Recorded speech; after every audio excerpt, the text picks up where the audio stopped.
नमस्कार, capital TV देख रहे हैं आप। मैं हूं आपके साथ पूजा। ब्रेकिंग नाउ में बड़ी खबर आपको बता रहे हैं। बांग्लादेश में चुनाव से पहले जबरदस्त बवाल की खबरें सामने आ रही है। दरअसल फरवरी में चुनाव होना है और चुनाव से पहले एनसीपी की तरफ से जमात इस्लामी के साथ गठबंधन का ऐलान किया गया है। हालांकि बोला यह गया है कि बस ये चुनावी गठबंधन है, लेकिन इसके बावजूद भी एनसीपी में भारी फूट की खबर गठबंधन को लेकर आ रही है।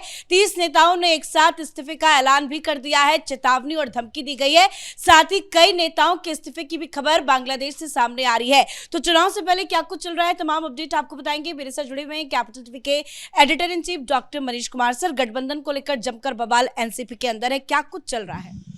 देखिए, पहले एक बात समझ लीजिए, कैपिटल टीवी शुरुआती दौर से इस बात को कह रहा था कि ये कोई स्टूडेंट क्रांति नहीं है। ये जिहादी जमातियों और पाकिस्तानी आईएसआई दलालों का एक ऑपरेशन है, जिन्होंने अमेरिका से पैसे लेकर के ये एजेंट्स ऑफ रिजीम चेंज के साथ मिलके ये तमाशा किया और इसका नाम दिया कि भाई डेमोक्रेसी और ये सारी चीजें हो रही है। आज कहानी क्या है? आज कहानी वही है जिस बात को लेकर बहुत सारे लोग इस पे सवाल खड़े कर रहे थे कि ये जो आंदोलन हो रहा है ये दरअसल ये जिहादियों के द्वारा प्रायोजित है, अमेरिका के द्वारा बैक्ड है। अब जो तमाम लोग हिंदुस्तान में कह रहे थे डेमोक्रेसी की लड़ाई है, आज तो वो गलत साबित हो गए। और वो सारे लोग, चाहे वो हिंदुस्तान में हो, अमेरिका में हो, दुनिया के किसी भी कोने में हो, जिन लोगों ने इसका समर्थन किया, जानबूझ के पैसे खाकर दलाली करके इसकी जो आइडियोलॉजिकल बैकिंग आपने दिया, इसके समर्थन में खड़े हुए, तो आप लोग भी ये पाकिस्तानी जमाती ये जिहादियों के आप दलाल बनकर के सामने आ गए। यही होना ही था। जिन लोगों ने आंदोलन किया उन लोगों ने इस मौलाना यूनुस को बुला करके रखा, सरकार बनाई और उसके बाद पार्टी फ्लोट किया जिसका नाम रखा एनसीपी, वो नेशनल सिटीजन्स पार्टी। और ये कहा कि हम तो डेमोक्रेसी लाएंगे, फ्रीडम ऑफ एक्सप्रेशन होगा, आजादी होगी, सब कुछ होगा। लेकिन सड़कों के ऊपर हिंसा कौन कर रहा था? जमाते इस्लामी। हम लोग शुरू से कहते आ रहे थे कि जमाते इस्लामी और ये एनसीपी, ये छात्र आंदोलन वाले तमाम ये जो किरदार हैं, ये सब एक ही थाली के चट्टे बट्टे हैं। और यही हुआ। चुनाव नजदीक आया तो आपने जो है आप जाकर के हाथ मिला लिए। और इस आंदोलन के अंदर बहुत सारे लोग उस फर्जीवाड़ा में आ गए और उसके साथ खड़े हो गए।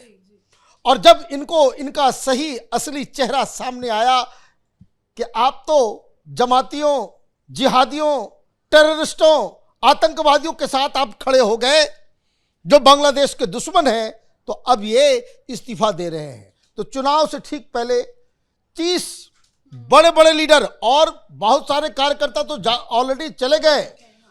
लिस्ट हमारे पास है।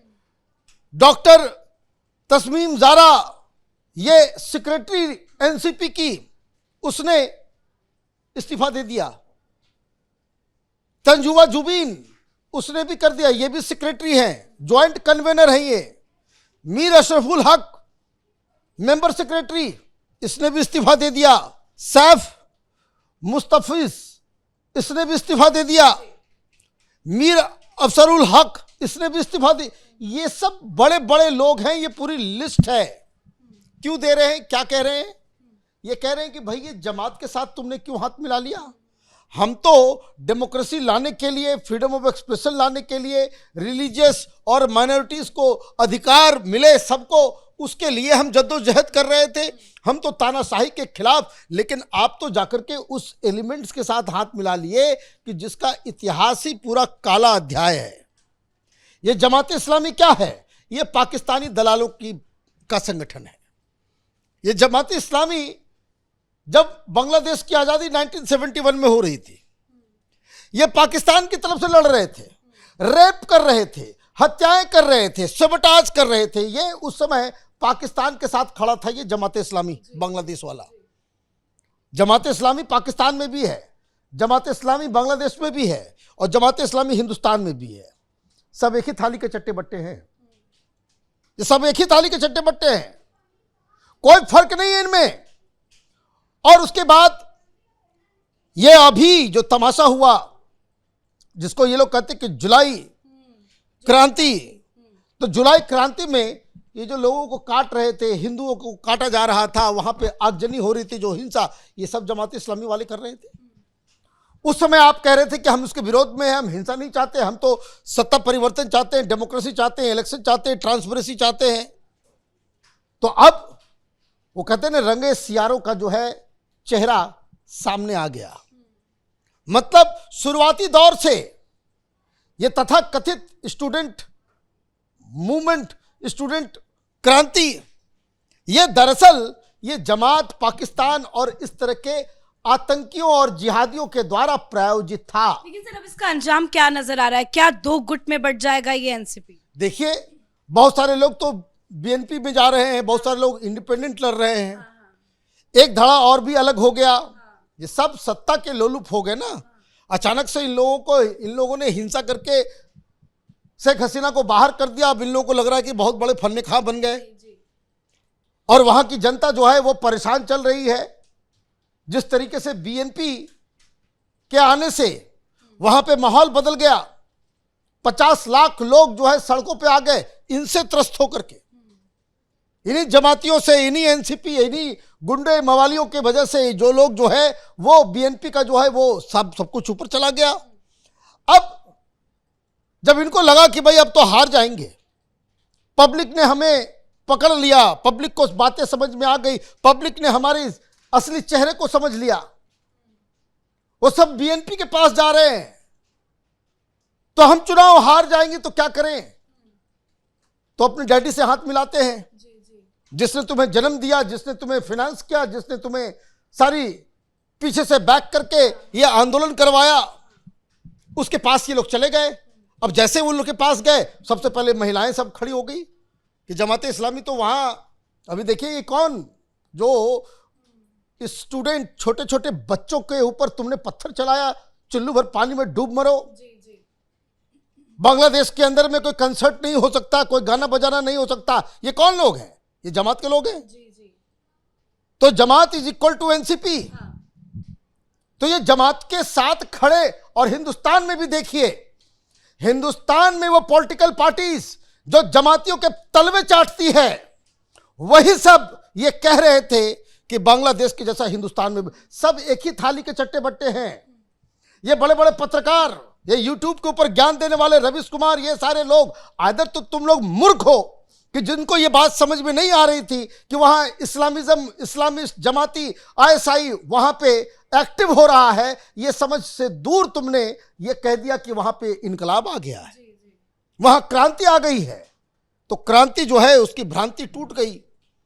अब ये जो पार्टी, जो स्टूडेंट मूवमेंट था, वो सत्ता के पीछे भागने वाला एक जमात का एक अंग बन करके रह गया। अब दनादन इस्तीफा हुआ तो भाई एनसीपी के लोग आए बाहर, उनसे पूछा जा रहा है कि भाई क्यों किया आपने?